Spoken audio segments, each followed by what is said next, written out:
before the streets blazed with electric light, before Christmas bells rang across the squares, there was another night longer, deeper, and older than any prayer ever whispered by humankind.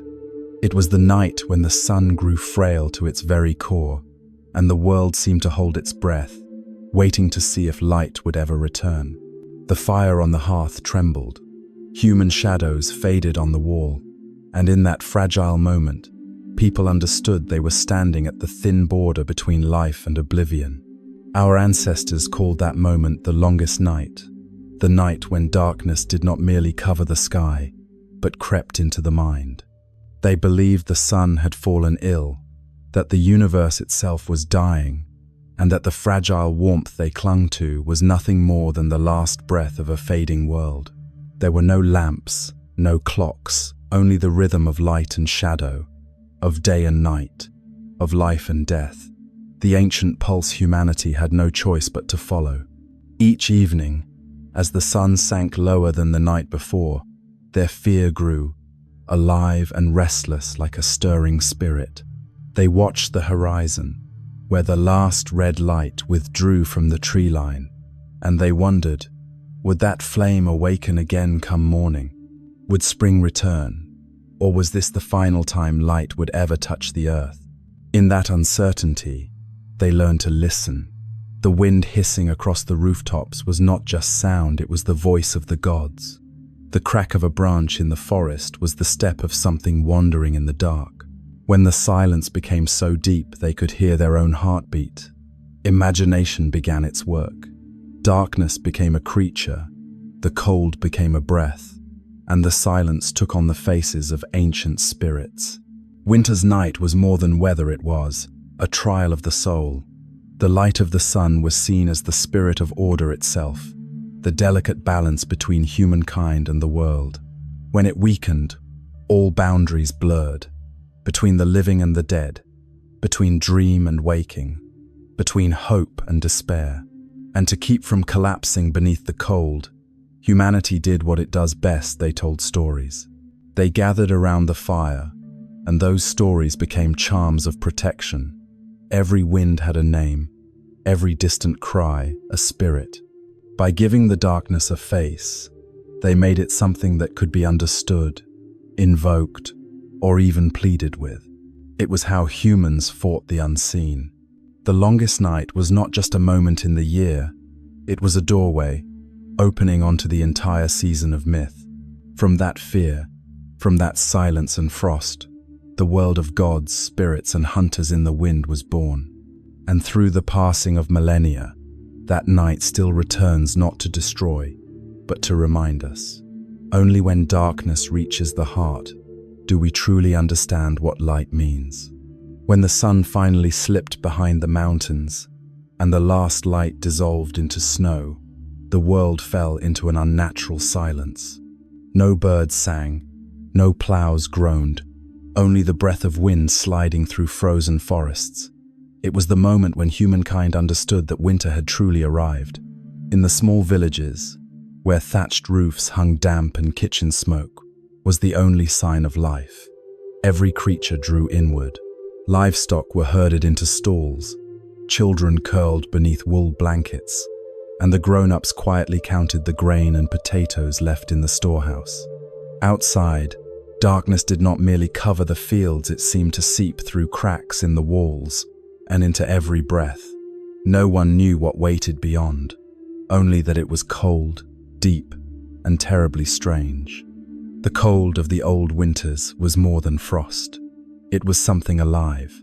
The elders said that when the wind rose, it carried the wandering souls of the old year searching for a way home. Each branch knocking against the roof was their knock at the door. Every gust that struck the house was a reminder that out there, beyond the fragile circle of firelight, were things unseen by mortal eyes. Without electric light, night was not a concept, it was a being, dense, heavy, pressing upon the mind.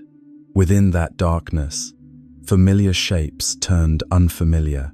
The axe leaning in the corner became the silhouette of a stranger, The slow drip of water in a clay jar whispered like a voice. Imagination, quiet through the summer months, now awakened and began to weave faces from shadow and sound. People lit fires not only for warmth, but to drive away the nameless. The flames danced on the walls, painting faces in trembling gold. Someone told a story about a traveler lost in the snow, who heard voices calling from the wind. Someone else spoke of a child taken by the forest, never to return. Each tale was a spark of memory, flaring in the dark, so that everyone might feel, if only for a while, safe and still together. The winter night was a trial of the soul. It forced people to look inward, to face the wildness that still lived inside. They learned to move slower, to listen deeper, to sense the world with something other than sight. The beat of the heart, the crack of firewood, the wind moaning through the chimney all merged into a single haunting music that only winter could play. In that stillness, time itself seemed to stop. Each minute stretched like a frozen breath, suspended in the air. And humankind, no more than a small trembling spark in the vast dark, sat waiting, fragile, patient, but unyielding. They waited for the sun to return, as they had waited for thousands of years. That night, the world truly held its breath, not out of fear, but out of reverence. For in that absolute silence, humanity felt what it rarely senses in the light, that it is the darkness, not the day, that reminds us we are alive.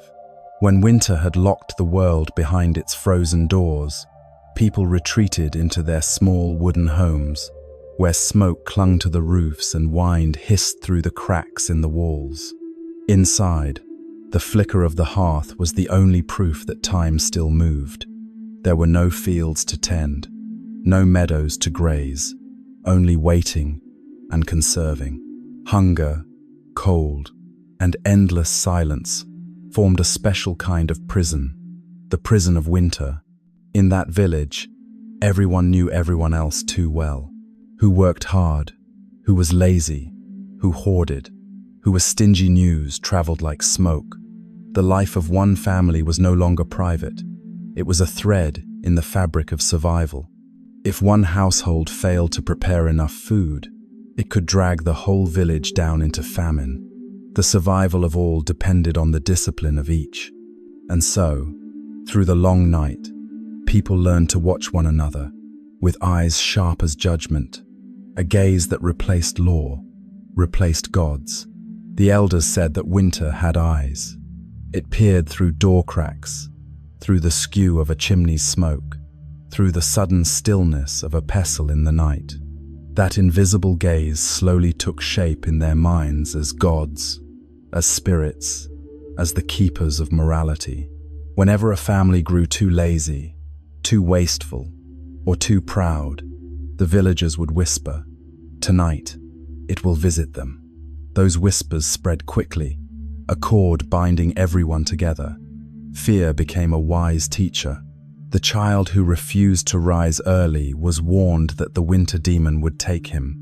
The man who threw away his meal was told that the spirit of hunger would come knocking. And so morality and survival merged into one, and winter became the season of judgment. In the low wooden house, a mother gathered her children close and told them the old stories of those who never learned restraint, of those who dared to laugh before the blizzard had passed. These were not lullabies, they were the hidden laws of existence. Between the hanging pelts and the scent of smoke tangled in their hair, people understood they were living on the narrow edge between safety and chaos. Outside, snow blanketed the roofs, making the world frighteningly clean. No sound remained except the howling wind and the creak of timber splitting in the frost. In that stillness, everything seemed frozen air, time, and unspoken words alike. And at the center of that vast white silence was a small community, hands joined around the fire, fighting to keep the light alive. They lived, they waited, they listened. Every breath was a prayer. They believed that if they stayed pure of heart, worked hard, and remembered to share, the winter would pass and the sun would return. But deep down, they knew the truth. That light did not come only from the sky, it was born from their own endurance, from the stubborn warmth they kindled together in those long, imprisoned nights, within the great stillness of the world. When the long night wrapped itself around the village, people began to realize that silence is never truly silent. In that seeming stillness, every tiny sound took on meaning. The wind sliding through the thatch, the crackle of firewood, the slow drip of water from a clay jar all came together into a strange kind of music. Each person heard it differently, yet everyone believed that behind those sounds, something was listening back.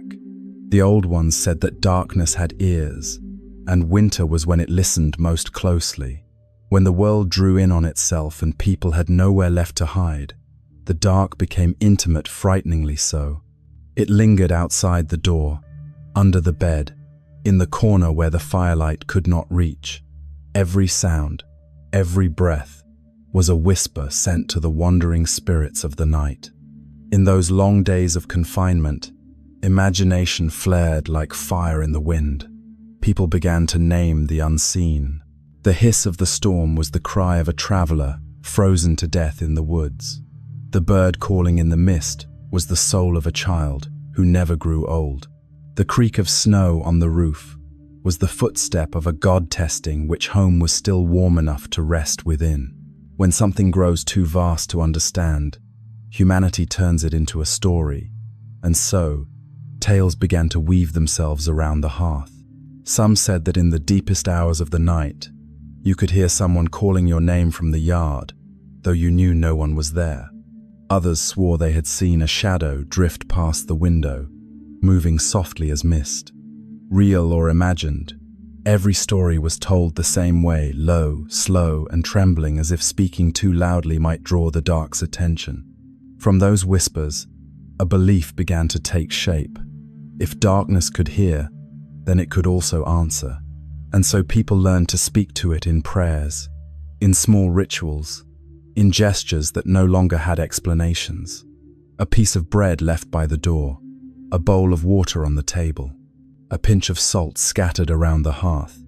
No one remembered why, only that such offerings made the night pass more gently. Perhaps it was through these quiet acts that people discovered balance. They stopped fighting the darkness and began to live alongside it, to listen to it, and let it listen to them.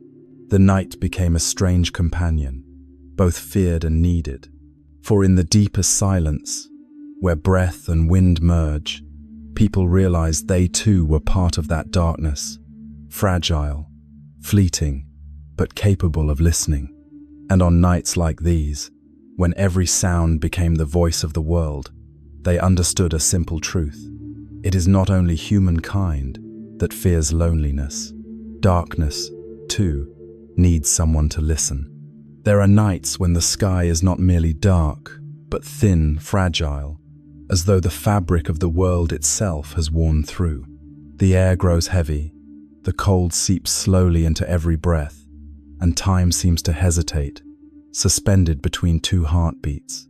This is the moment of the winter solstice, when the sun reaches the bottom of its journey, and darkness reigns supreme. The ancients believed that on this night, the boundary between the living and the spirit world stretched thin as a thread. The laws of nature loosened. The impossible became possible. No one dared walk outside alone, for the snow-covered road could become a bridge to another realm. A shadow by the roadside might be the soul of an ancestor, or something that never had a name. Across many cultures, the solstice has carried countless names, but all share the same meaning: the night of the threshold, a moment poised between what has been and what is yet to come. Fires were lit not merely to fend off the cold, but to keep the light of the world from dying. Those flames were beacons to wandering spirits, a sign that here, humanity still lived, warmth still lingered, and prayers were still whispered for them.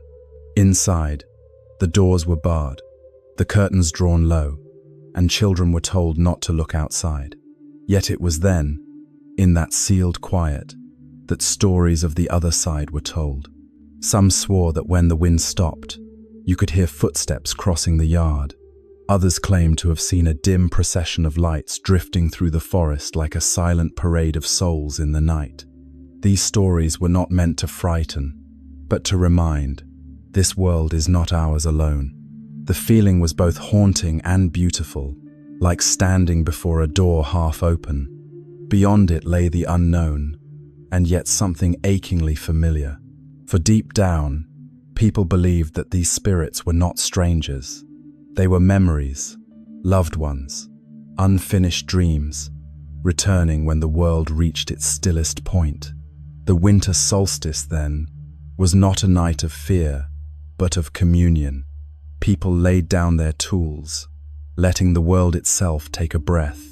They sat in silence, listening to the wind, imagining they were speaking to those who had gone before. There were no scriptures, no churches, only humanity and the cosmos, quietly facing each other in the dark.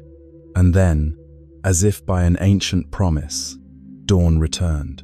The pale sun rose from behind the mountains, thin but enough to make the whole village exhale in relief. They knew they had passed through the most perilous night, that the threshold had closed, and the world was still intact. Yet in their hearts they all knew the truth. The door never truly shuts, it only sleeps. And with each returning winter, when darkness deepens once more, it opens again to remind humankind that between them and the spirits, there has never been a wall at all. When the pale sun of the solstice finally rose, the sky did not brighten by much. Its light slid weakly over the frozen fields, and the whole world seemed to breathe within a cold dream. People stayed quiet, afraid that even a single sound might fracture the fragile balance between night and day. They believed that once the door between worlds had opened, something had stepped through, something unseen, yet felt by all.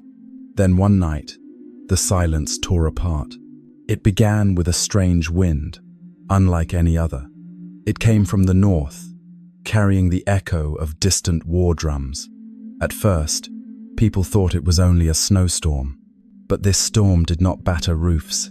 It roared with the sound of horns, of galloping hooves, of voices howling across the hills.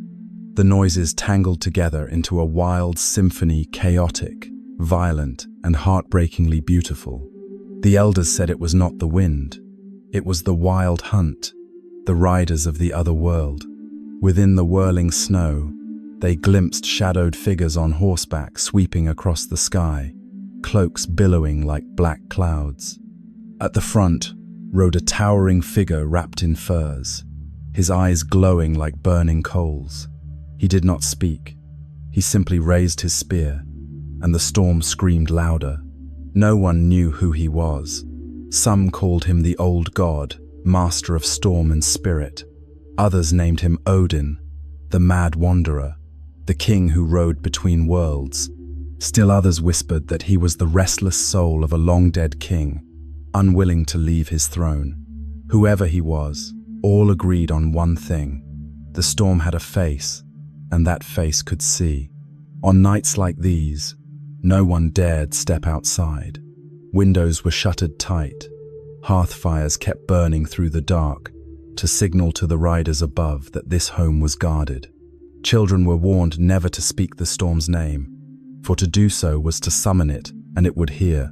Those who glimpsed the flicker of blue light in the snow, the ghostly torches of the hunt, were told to drop to their knees, close their eyes, and hold their breath. One wrong breath, they said, and your soul would be swept away, riding forever among the dead. To the old folk, the wild hunt was more than a legend. It was the face of winter itself, the wind, the snow, the roaring voice of nature given the form of a god. When the world grew too wild, too alive, people gave it a ruler, a storm king, to make sense of it. A face for the chaos, so they could fear it, plead with it, and ultimately endure it. And when the storm finally passed, silence returned to the villages. Snow buried every trace, as if nothing had happened. Yet by morning, something was always found broken. A fence, a roof beam, sometimes a dead animal, eyes wide with terror. The villagers would look upon those marks in the snow and whisper, "The hunt rode through here last night." From then on, the winter wind was never just the wind. It was hoofbeats. It was horns. It was the cry of wandering souls sweeping across the frozen sky. And humankind, small and trembling by their fires, could only listen to the storm outside, hearing in its howl the distant call of a world where life and death ride side by side. After the night when the storm first took on a face, the tales of the hunt began to spread. No one knew where they started, only that each winter, when the wind blew down from the north, the sound of horns would return. Villagers spoke of a lone rider at the head of every storm, mounted on a grey horse, his cloak billowing through the snow, his eyes burning like two lost stars in the frozen sky. He was not ghost, nor holy man. He was Odin, the god of storm, of memory, and of madness. The elders said that in the beginning, Odin was not a bringer of fear. He was a god of wisdom and spirit, one who knew truths even the other gods could not grasp. He hung himself upon the world tree, fasting for 9 nights without food or drink, to learn the secrets of writing and magic. But when humankind forgot how to listen to the wind, when they ceased to hear the soul within the storm, his image began to change. From the master of knowledge, he became the tempest itself, a force both creative and destructive. In the frozen lands, people believed Odin led the souls of fallen warriors each winter. They rode with him across the sky, searching for the road to their final rest. The horns echoing in the wind were his call to them, a funeral procession, both magnificent and terrifying. Yet no one could say for certain whether he was friend or foe. To the living, Odin's hunt was a bad omen. Wherever his hoofbeats were heard, war or the death of a king soon followed. Odin did not come to destroy, but his presence always meant change. He was the breath of the storm, beautiful, fierce, and untamable. Some swore they had seen him. In the heart of a snowstorm, deep in the forest, they saw a rider on a white horse, his hair silver as ice, a shining spear in his hand. He passed without a glance, but the wind behind him was strong enough to fell ancient trees, and when they looked again, he was gone, dissolved into the wind, leaving only the scent of snow and smoke. On nights like these, villagers lit fires and left a cup of honeyed mead on the doorstep, not as worship, but as farewell. They said that if Odin passed by, he would take a sip and move on. And if, by morning, the cup was half empty, it meant he had accepted their offering, and the village would know peace through the winter.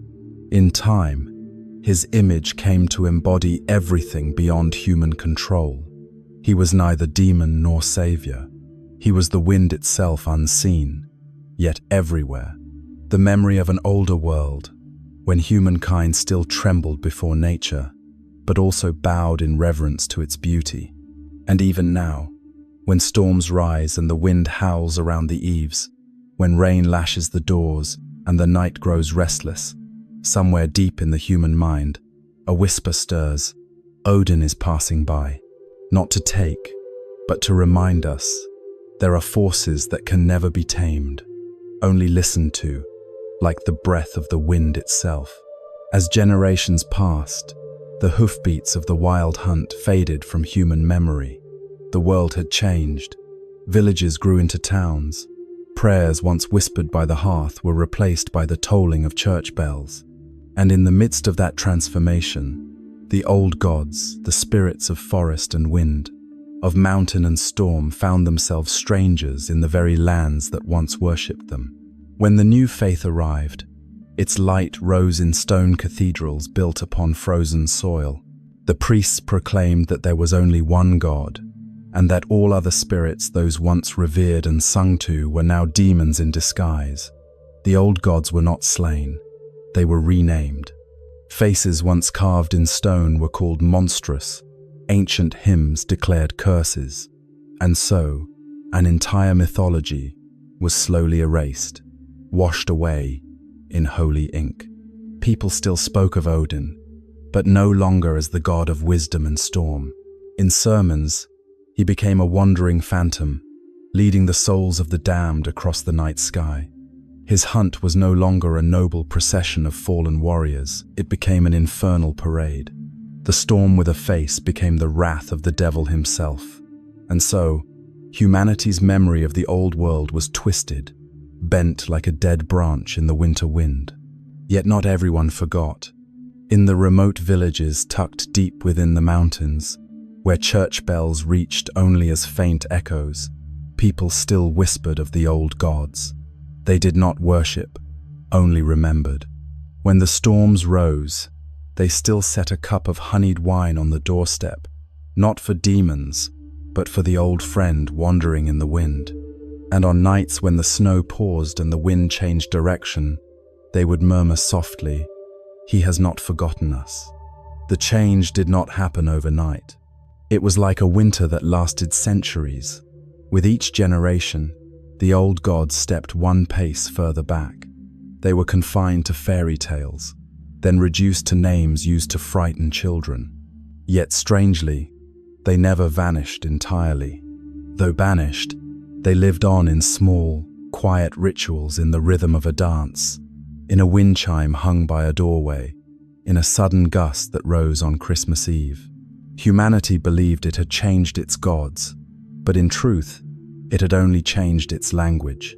The ancient rites wore new garments, the old symbols found new altars, and from that transformation came something unprecedented. The world of gods and the world of men began to intertwine not through devotion, but through memory. The exiled gods did not die. They simply withdrew into the corners where the holy candles could not reach. Within the sound of every Sunday bell, some still claimed to hear the faint echo of horns, where Odin and his riders swept across the heavens. And so, winter has never belonged solely to the saints. It remains the season of remembrance, the meeting place of shadow and light, where old gods and new ones share the same silence, waiting for the moment when humankind, if only once, will lift their heads and listen to the wind, to remember that once there was a god who wore the face of the storm, and that his wind is still passing by. When Odin and his hunt dissolved into the wind, their story did not vanish, it splintered into 100 smaller legends. From the deep forests of Germany to the mist-laden valleys of England, people told of hearing them still, an unseen procession passing through the winter night. No longer the army of glorious warriors, but a host of wandering souls, masterless and without a home. They were called by many names: the restless ones, the left behind, or simply the march of shadows.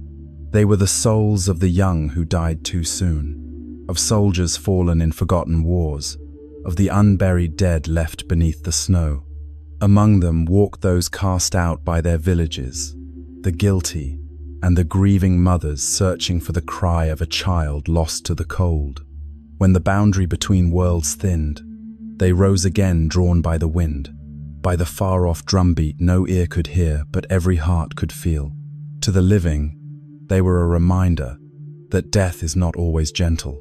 These spirits did not seek to harm, yet those who dared to look upon them could lose their way forever. The elders warned, if, on a winter night, the wind moaned like a sigh, do not look outside. Bow your head, hold your breath, and let the wind pass. For if your eyes meet the gaze of a wandering soul, it will call your name, and you will follow, never to return. Some tales said the host was not without a leader. A dark rider led them, bearing a torch that burned with a cold blue flame, a god reduced to shadow, the echo of what he once was. His glory long gone, he remained bound to a single solemn duty, to guide the lost northward, toward the sky's great gate. Every storm, every drifting snow was their pilgrimage, rising, dispersing, and gathering once more. Others believed that not all who rode with the host were dead. Sometimes, those who had lost their souls in life, the betrayers, the greedy, the oath-breakers, were swept up among them. They became part of the wind itself, running forever, with no destination. It was a cruel fate, yet perhaps a just one. The world forgets no one, not even those who wish to forget themselves. And so, each winter, when the sky turned to iron grey, villagers placed a candle in their windows, not to light the way for the living, but to guide the lost. They believed that even the smallest flame could help a spirit find its way home, and if fortune was kind, the hunt would pass without stopping. In the stillness of snow, between wind and shadow, humanity kept one gentle belief alive, that even the lost souls were only searching for remembrance. And perhaps, deep down, the living and the dead were not so different after all, both small, fragile travelers, each seeking a light to lead them through the endless winter night. In the ancient lands, winter was not measured only by cold and snow, but by the signs that people believed were messages from the sky. For to them, the universe was never silent.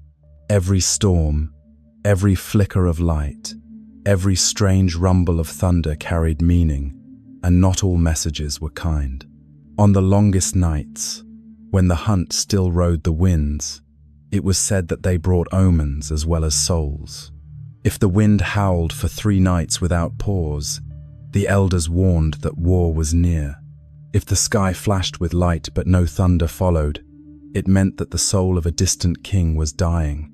And if snow fell on the night when the moon vanished, the next harvest would fail.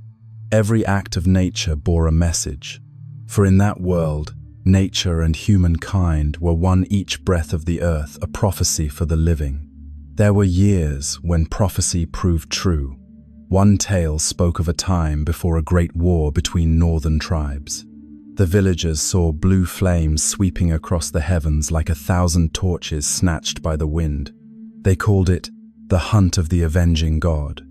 A week later, the snow came thick as judgment, and the warriors who marched out never returned. From then on, whenever blue lights shimmered through the storm, the people fell silent, knelt, and whispered the old prayer, hoping the hunt would pass without leaving tracks. Medieval chroniclers, writing in their moss-covered monasteries, recorded such things too. In England, they wrote that in the year 1127, the people of Peterborough saw a host of black riders thundering through the forest. They rode with hounds whose eyes burned like firebrands, their howls echoing across the plain. Some called it the Devil's Hunt. Others whispered that it was only the restless dead, carrying with them an omen no mortal could understand. For the ancients, reading omens was a way to reclaim a measure of control in a world ruled by chaos. They could not stop the storm, but they could prepare. When the north wind rose, they buried their grain deeper, brought their animals close, and hung sacred branches over their doors. Every gesture was a reply to the heavens, a way of saying, "We hear you, we are ready." Some believed that if you prayed softly, barely above a breath, while the hunt thundered overhead, the spirits would understand and ride past.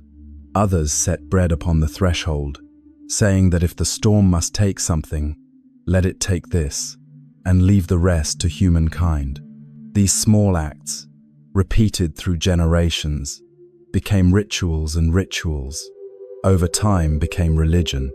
In their world, there was no division between the natural and the supernatural. Storms, death, war, and harvest were not separate forces, but different faces of the same great wind. When the sky raged, they did not seek shelter, they sought meaning. For to understand an omen was to know that they were still being heard, still part of the story the heavens were telling. And when the hunt finally vanished into the distance, they built their fires higher, not just to drive back the snow, but to send an answer back into the dark, that humankind, too, could speak in light, and if the wind brought warnings, the flame would answer with the fragile language of hope. After the nights of storm and the tales of gods in the wind, winter descended fully from the mountains. Snow piled heavy on rooftops, village roads froze into glassy trenches, and the sun's light grew faint like a dying ember in the heart. Yet in this deepest darkness, another figure appeared not from the heavens, but from the cold valleys, where man and beast once shared the same breath. He was known by many names, but across the alpine lands, all knew him as Krampus, the horned one, the demon of winter's night. Krampus was unlike any spirit ever spoken of. Half man, half beast, his back was matted with black fur, his eyes glowed like smoldering coals, his feet ended in cloven hooves, and from his brow twisted two long, curling horns. Across his shoulders he carried chains that clanked and chimed with heavy iron bells, their frozen music cutting through the dark. It was said he came in the first nights of December, when the roads vanished beneath snow, when people huddled close to their fires and had almost forgotten what sunlight felt like. No one knew where Krampus came from. Some said he was winter's abandoned child, a creature born from fear and loneliness. Others believed he was once an ancient forest god, worshipped by hunters in the old world, later cast down and branded a demon when the new faith arrived. Whatever his origin, his presence endured, hidden in the howling wind, passing through villages while the church bells still echoed from afar. But Krampus did not walk alone. Ahead of him came Saint Nicholas, the figure of mercy, two opposites, one draped in white, the other cloaked in fur and shadow, walking side by side along the snow-laden roads. Saint Nicholas carried gifts for the good, while Krampus bore a bundle of birch rods.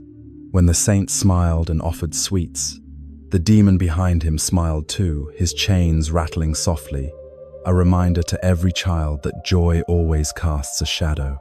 The adults never mocked or took the sight lightly.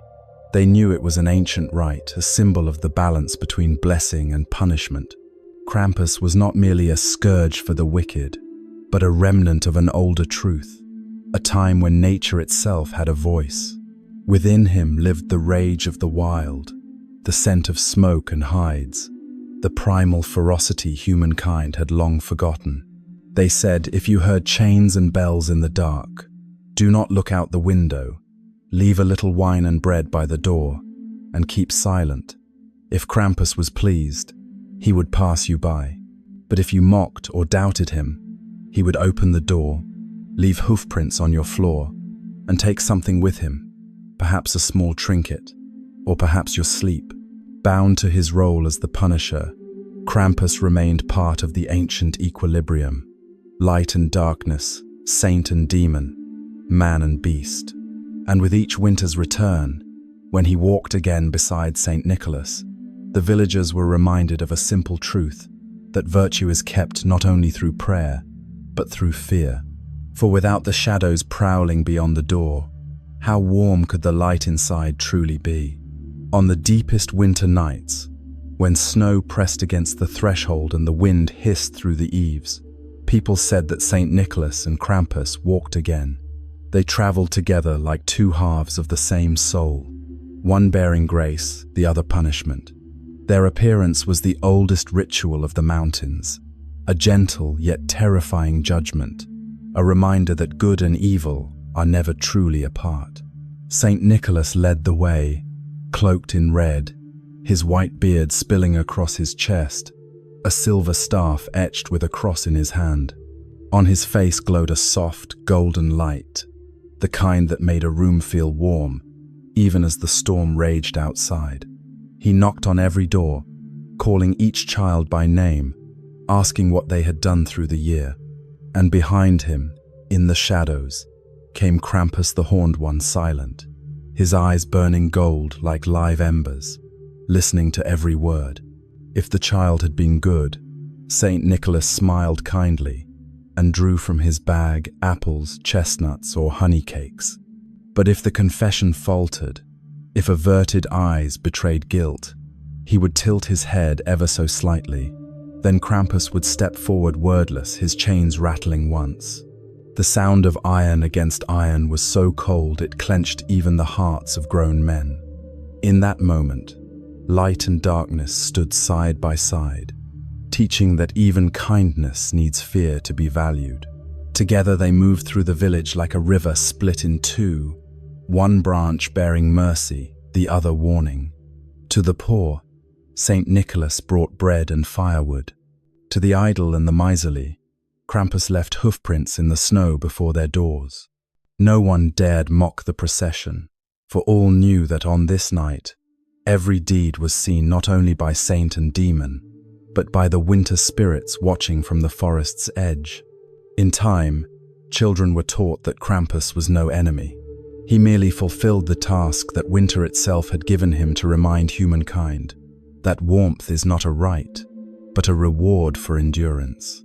Just as Saint Nicholas was not merely a giver of gifts, but the gentle judge of light, between the two, people found themselves reflected, fearful, grateful, and profoundly human. Some nights, when the procession had passed beyond the valley, the villagers could still hear the distant jingle of chains and bells.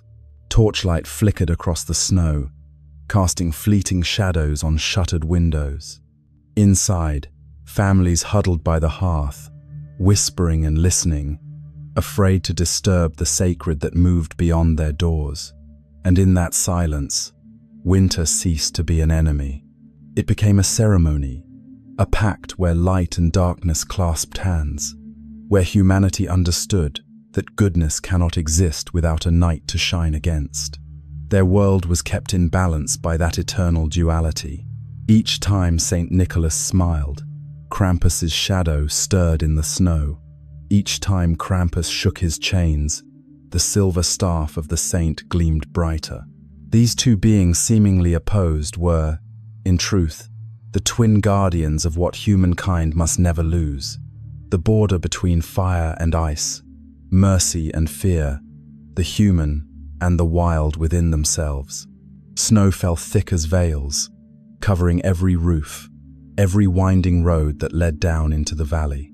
The sky was moonless, lit only by the dim reflection of snowlight, so that the entire village seemed to breathe inside a frozen dream.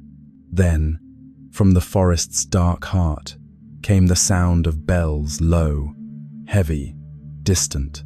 One toll, then two, then dozens, rolling together like the breath of a demon. Everyone knew Krampuslauf had begun. In the small mountain village, preparations had been underway for days. Young men donned sheepskin coats and carved wooden masks, crowned with real horns, mouths twisted in silent roars. Each mask was unique. Some grinned in wild laughter, others screamed in agony, others simply stared with hollow eyes. They wrapped themselves in heavy hides smelling of smoke and ash, and fastened great iron bells to their belts. When they marched into the square, the sound shook the mountains, echoing like winter's laughter. Torches were lit, flames flaring red against the snow, the smoke rising in ghostly ribbons that twisted into the night wind. The elders and children pressed close to their doors, peering out from behind curtains. The Krampus parade thundered through the streets, shouting, clashing chains, making chaos on purpose, a frenzy allowed by the season. They came not to harm, but to drive the darkness from the village, to let winter itself know that humankind still lived, still feared, and still dared to face that fear. Some children were pulled playfully from the crowd, threatened with birch rods. They cried, but not from pain, from understanding. This was part of the sacred game, where fear was turned into laughter. A mother would step forward, offering a honey cake to the Krampus as a plea for mercy. He accepted, nodded once, and moved on, his chains rattling like a clock counting down to dawn. The storytellers said Krampus Night was more than a festival. It was a memory of an older world, a time when people spoke with the forest, the snow, and the wind. The bells were the voices of forgotten gods, and the demonic masks the heirlooms of an age when humanity still needed darkness in order to find the light within itself. As the night waned, the sound of bells faded back into the mountains. Only glowing coals remained in the snow, and the scent of smoke lingered in the air. One by one, doors opened, and villagers stepped outside, breathing deeply, as if they had survived a storm of their own making. They knew that by morning the snow would fall again, the wind would wail again, and winter would stretch on. But they also knew that after this night, the fire inside would burn a little longer. For this was the one night of the year when the devil was set free and humankind was allowed to face its own wildness without shame. Krampus night was not merely a procession of demons, it was a ritual of truth, that within every gentle light of Christmas, there is always the faint, echoing rattle of chains, somewhere deep inside the human heart. When the last Krampus bells faded into the mist, and the snow-covered roads sank back into silence, winter entered its next phase, the 12 holy nights, the span between the solstice and Epiphany. In that strange hush, people said another presence walked the land, not loud, not chained, but quieter and colder than the snow itself. They called her Perchta, the woman of the winter night, the goddess, or the demon of the final threshold between two worlds. Unlike Krampus, Perchta wore no horns, raised no roar, and carried no bells. She came like breath across glass, sometimes as an old woman with a cane, her grey cloak trailing over the frost, her eyes deep and bottomless as wells. They said her feet were mismatched, one human, one swan's, a sign that she belonged to neither earth nor heaven. She passed through the villages while all slept, pausing before homes where a faint fire still burned, listening in silence. Perchta did not punish with whips, but with judgment of the soul. During the 12 nights, she inspected every household. Was the fire tended? Was the hearth kept pure? Had food been set aside for the spirits of the dead? Most of all, she watched the women of the house, for the old laws declared that this was the season of stillness for the spinning wheel. To work the distaff during these sacred nights was to defy the order of the cosmos, and Perchta despised such defiance. It was said that if she caught someone disobeying, she would slip inside unseen and draw the knife hidden in her skirts. Then, without a word, she would slit their bellies and stuff them with straw and ashes, not out of cruelty, but as a lesson. Those who filled their days with greed and restlessness, she filled with waste and emptiness in return. But for those who kept faith with the season, who tended their fires and honored rest, she would leave behind a single silver coin in the bowl beside the hearth, a quiet blessing of sufficiency. The elders called her by two names, Perchta the Belly, Slitter, and Frau Holle, the Lady of the Snow, two faces of one being half punishment, half protection. To them, she was no devil, but the heartbeat of winter itself, severe as ice, yet necessary to keep the world in balance. Each time the wind shifted toward the mountains, the villagers placed a small meal by the window, a bit of fish, some porridge, and a honey cake. None dared forget, for on the coldest nights there came faint footsteps, soft as breath, as though someone were counting the heartbeats of every home. Children were taught that if they heard the long whistle of wind down the chimney, they must not fear it was Perchta checking whether the fire still burned. If the coals glowed red, she would smile and move on. But if the hearth was cold, she would leave a smear of ash, a reminder that neglect was the gravest sin of winter. Through the silence of the 12 nights, no one dared forget her. Perchta was the image of order within chaos, the keeper of rhythm, the teacher that even darkness has laws of its own. And when dawn came on the final holy day, it was said she would return to her mountains with the wind, leaving behind a world made clean, purged by snow, by ash, and by the sacred fear that keeps the seasons turning.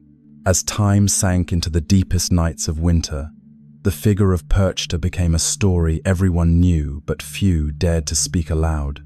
During the 12 holy nights, people moved slower, spoke softer, as though even a breath might stir her attention. They knew that every kitchen, every flame, every spinning wheel was being watched, not by human eyes, but by something far older than the gods themselves. Perchta was neither demon nor angel. She was balance incarnate. In one hand, she held the knife, a thin, shining blade of steel, symbol of punishment and of the cold truth that cannot be escaped. In the other, she carried the silver coin, the reward for those who honored the laws of the season, who respected the rhythm of the earth. These two emblems were the poles of winter, cold and light, loss and hope. The women of the village understood this better than anyone. They were the keepers of fire, the spinners of thread, the weavers of cloth, the guardians of the home, all under Perchta's silent protection. When the wind shifted and the snow began to fall sideways, they would cover their spinning wheels and still their hands. That pause was not mere rest, it was an act of reverence for the stillness of the world. For when the sun weakened, even the earth required sleep, and humankind had to learn to wait. Those who defied that rhythm, who worked against the season's breath, risked awakening Perchta's wrath. It was said that one bitter winter, a young woman, afraid of lacking cloth for her wedding, continued weaving on the 6th night of the sacred 12. By morning, her neighbors found the loom overturned, the threads torn to shreds, and the girl lying still by the hearth, her belly filled with straw and ash. From that day, no one dared to break the rule again. The story spread across the valleys, not as a tale of horror, but as one of reverence, for they spoke of Perchta not as a monster, but as a just judge. Yet Perchta was also the Lady of Mercy. Families who kept their homes clean, left offerings by the hearth, and tended their fire through the night often found, come morning, a small silver coin resting in the bowl of water beside the stove. It was not much, but it was considered a sacred promise that spring would return on time, and that the coming harvest would not fail. The children would crowd around to see the coin, believing it the mark of magic, while their parents smiled quietly, knowing that diligence and respect are the truest miracles of all.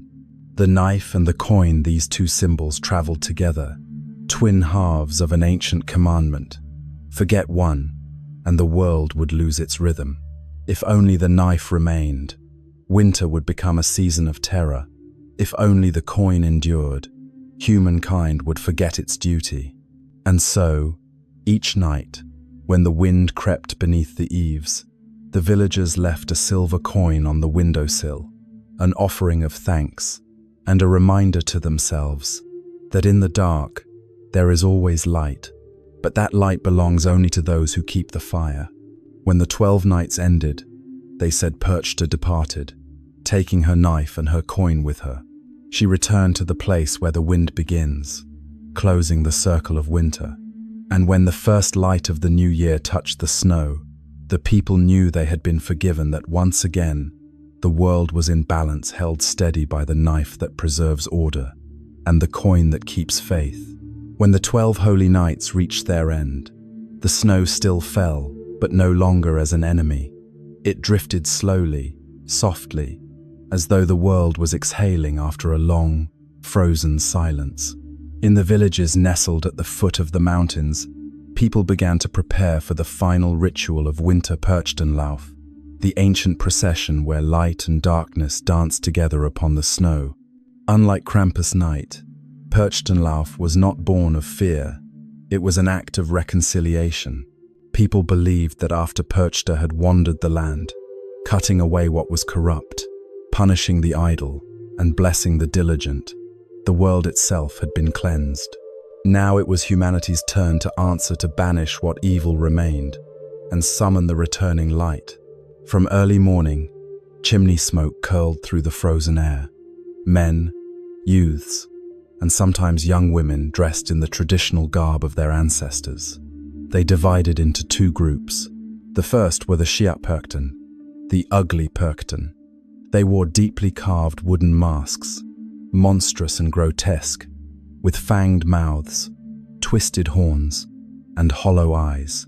Draped in animal hides, they carried whips and wore massive bronze bells that clanged with every step.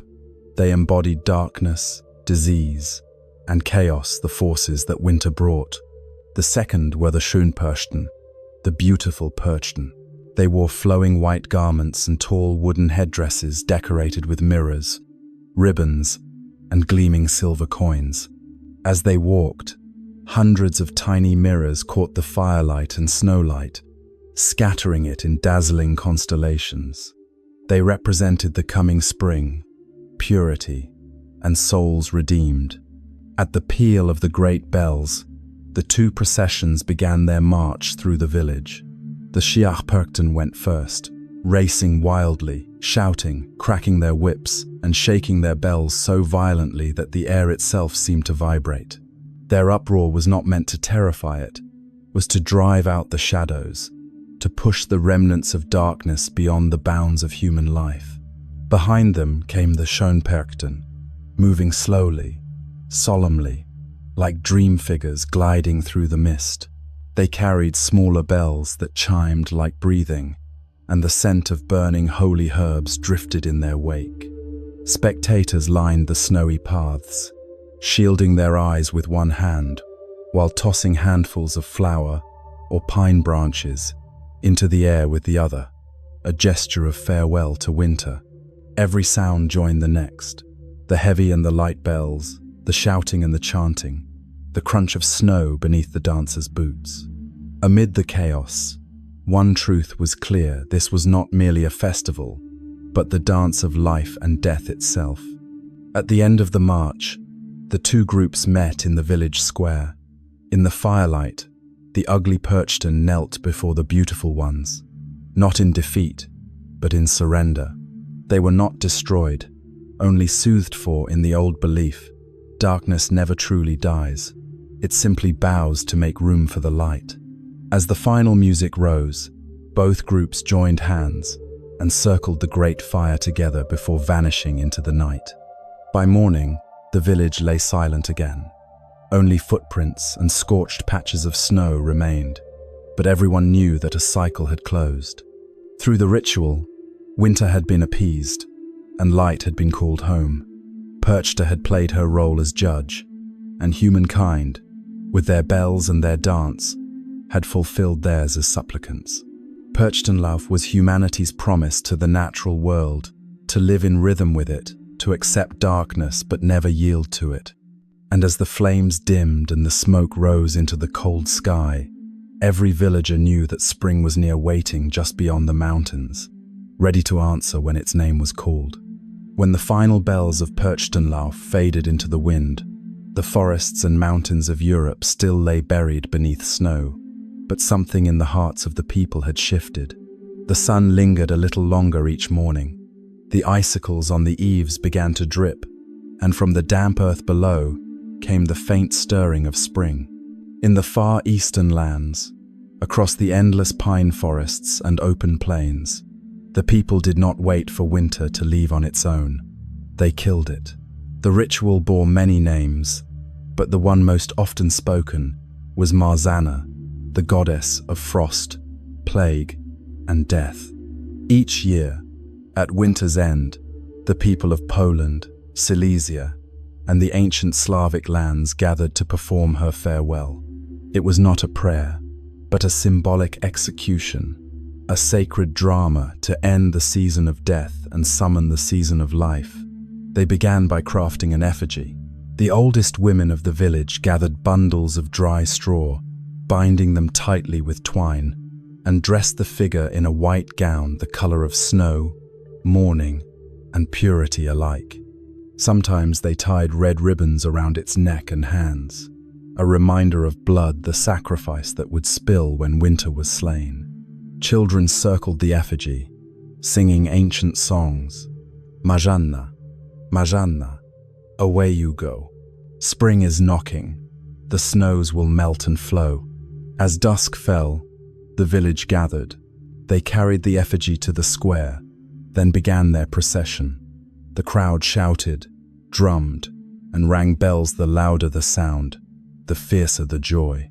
They marched through narrow streets, through the woods, until they reached the nearest river or lake. There, the ritual offering began. The people stripped away the bright ribbons, leaving only the bare straw body. A man stepped forward with a torch and touched it to the hem of the gown. The fire caught quickly, flaring high, its reflection rippling on the thawing ice. The crowd fell silent, save for the hiss and crackle of burning straw. Then, as the figure began to crumble, they cried out one final time and cast it into the water. The flaming effigy drifted away, fire meeting water, smoke dissolving into mist. Winter burned and drowned in the same breath. They believed that only through both fire and drowning could the world be reborn. Fire purified what was old. Water carried the ashes back to the earth to nourish the living. On the walk home, villagers carried young pine branches, symbols of renewal. Each household fixed one to its roof, a message to the spirits. Winter has been banished, and now the time of light begins. Primitive as it seemed, the ritual was humanity's answer to the universe. After months of confinement beneath the snow, they were no longer helpless. They rose up, defiant, and ended the cycle of death with their own hands. Amid laughter, smoke, and the scent of thawing mud, they felt themselves co-conspirators with the gods destroying so that life could begin anew. When night fell, the fire died, the river stilled, and the snow stopped falling. The villagers returned home lighter in spirit. Winter was dead, and within its ashes, the first green seeds of spring began to stir. To the west, where the Atlantic winds carried the scent of salt and seaweed, winter bore another name, Cailleach, the Veiled One, the hag of stone and storm.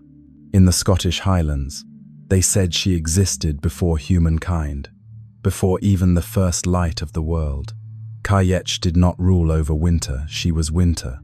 Her hands were the gales, her breath the frost, and the great stones scattered across the mountains were the boulders that fell from her apron as she built the earth itself. Each year, on Samhain, when darkness began its slow conquest of the sky, Cailleach awoke within the mountains, cloaked in grey mist and cloud. Through the long, cold months, she strode across the land, striking the sea with thunder, flinging snow upon the peaks, and sealing the rivers in ice. Every swing of her staff summoned a storm, but when spring returned, weary from her labor, she laid the staff beneath a sacred tree and turned herself to stone, sleeping until the next year's darkness called her name.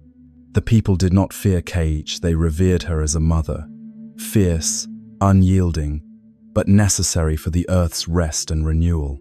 Farther south, under the bright skies of Greece and the Balkans, winter did not take the form of one goddess, but of a mischievous horde small, sooty, chaotic creatures known as the Cailleach and Grýla. They were said to dwell beneath the earth all year, gnawing at the roots of the world tree, trying to bring it down. But during the 12 days between Christmas and Epiphany, the sacred light above scorched them, forcing them to crawl up to the surface to escape. They poured into villages, crept down chimneys, hid in stables and cupboards, and giggled through the night. They harmed no one, but delighted in mischief, spilling milk, tangling hair, extinguishing the hearth fires. The people did not fight them. Instead, they used clever tricks to distract them. A common charm was to hang a sieve by the door, for the Cailleach and Grýla were cursed with obsession. They would stop to count the holes, but knew only how to say, 1, 2, 1, 2. And when the rooster crowed, the dawn's light drove them back underground, leaving the world tree safe for another year. Their harmless pranks made the dark season less dreadful.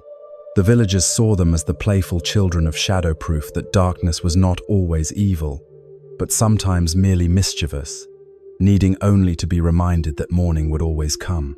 Far to the north, in the near-eternal night of Iceland, lived another old woman, Grýla, the giantess of snow and hunger. Her story stretched back over 1,000 years. She was said to dwell in a mountain cave with her 13 sons, the Yule lads, and a monstrous cat with eyes like green fire. Each winter, Grýla emerged with her sack to seize the wicked children, not out of cruelty, but as a warning against idleness and waste. The good would receive gifts, the lazy she would take away. Over time, Grýla changed. She ceased to be a child-eater and became instead the face of hardship, the spirit of lean winters and empty cupboards. Icelanders told her story to remember that every loaf of bread, every warm coat, was the product of toil. And when the wind howled outside, they would whisper, "Grýla is hunting in the snow." These three women, Cailleach, Grýla, and Perchta, were all faces of the same truth. Winter has a soul. Each land gave her a different name, but all understood her meaning. She did not exist merely to bring death. She was the turn of the wheel itself, the dark half that allows the light to bloom again. And when the season ended, these goddesses did not perish. They only slept within stone, within wind, within the stories the elders still tell. For as long as humankind tends the fire on a cold night, as long as stories are shared to keep the heart warm, the goddesses of winter live on, watching silently through the long, dark night. The world changed, and with it, the gods of winter were pushed into shadow. As church bells rang across Europe and icy roads filled with the footprints of merchants and guards, the old stories of Perchta, Grýla, and Cailleach were given a new name, superstition. But within this so-called age of reason, humankind lost something precious, the ability to fear wisely. Once, fear had not been the enemy. It was the torch that warned, the thread that bound people together through the long night. Fear of storms made them build stronger homes. Fear of the gods taught them to respect the harvest. Fear of hunger taught them to share what little they had. But as new faiths and new philosophies spread, fear became a weakness to be purged. They forgot that fear, when listened to, can also be a form of wisdom. The church proclaimed that the old gods were demons. The ancient masks were shattered. The straw effigies burned. The winter songs forbidden. People learned to be silent. Yet memory dies hard. When the wind hissed through the shutters and snow piled against the door, someone would still feel unseen eyes watching from the woods. And though they dared not speak her name, they would leave a cup of wine or a crust of bread on the porch for the old friend of winter. Then came the age of reason. Humanity, confident in its machines, believed it had tamed nature. They built engines, lit lamps, and warmed themselves with artificial suns. The night was no longer absolute. The blizzard was no longer divine wrath. Yet deep within, something was missing. For when light becomes too constant, darkness does not vanish, it retreats into the mind. Philosophers called that darkness ignorance, something to be driven out by knowledge. But the poets were not so sure. They wrote of loneliness in cities blazing with light, where people no longer heard the true voice of the wind, no longer knew the feeling of sitting by the fire and listening to their own hearts. Painters began to draw the faces of the winter goddesses again, not terrifying, but sorrowful, like mothers long forgotten. In the remote mountains, a few rituals endured. Small Krampus processions still wound through the villages. The Perchtens still danced across the snow. At first, outsiders laughed, calling them quaint, the odd customs of the hill folk. But anyone who had witnessed it, the clash of bells echoing through mist, firelight flashing off horned masks, voices half between prayer and frenzy, could feel something older than religion stirring. a collective memory that reason could not reach. Then, as war and industry fractured the world, people began to remember. They remembered a time when darkness was not only terror, but a teacher of humility. They remembered that through the long winters, survival had never come from light alone, but from gathering close together. And though they had forged their own suns, deep inside they still carried an ancient question: can light truly exist without something to reflect it? Each winter, when the cold returns, that question rises again with the wind. Amid the snowfall and the city lights, some swear they hear the faraway bells of Krampus. Others dream of the old woman Perchta passing by their window, leaving a silver coin in a bowl of water. These figures return not to frighten, but to remind. Humanity once knew how to live with the dark, not against it. And perhaps, one day, they will have to learn it again, to fear humbly, and in that fear, to find gratitude when the light finally comes. The final winter of every story always begins the same grey skies, cold winds, and a small fire rekindled inside the home as it is every year. But now, the old tales of Odin, of Krampus, and of Perchta no longer survive, only in the whispers of the elders. They have returned slowly, quietly, like snow falling through the night. Across Europe, in the villages beneath the mountains, and even in the cities, people don masks, light torches, and ring bells once more. Krampus runs through the squares to the sound of laughter, not to frighten children, but to remind all that darkness still has its place. Young men and women dance as the ugly and the beautiful Perchten, reenacting the ancient rhythm of winter and spring. Even in faraway cities of neon light and restless noise, people seek out these festivals not just for joy, but to feel once again that primal sensation that once helped their ancestors survive. Fear touched with reverence. Krampus, once branded a demon, now grins from coffee mugs, jackets, and Christmas cards.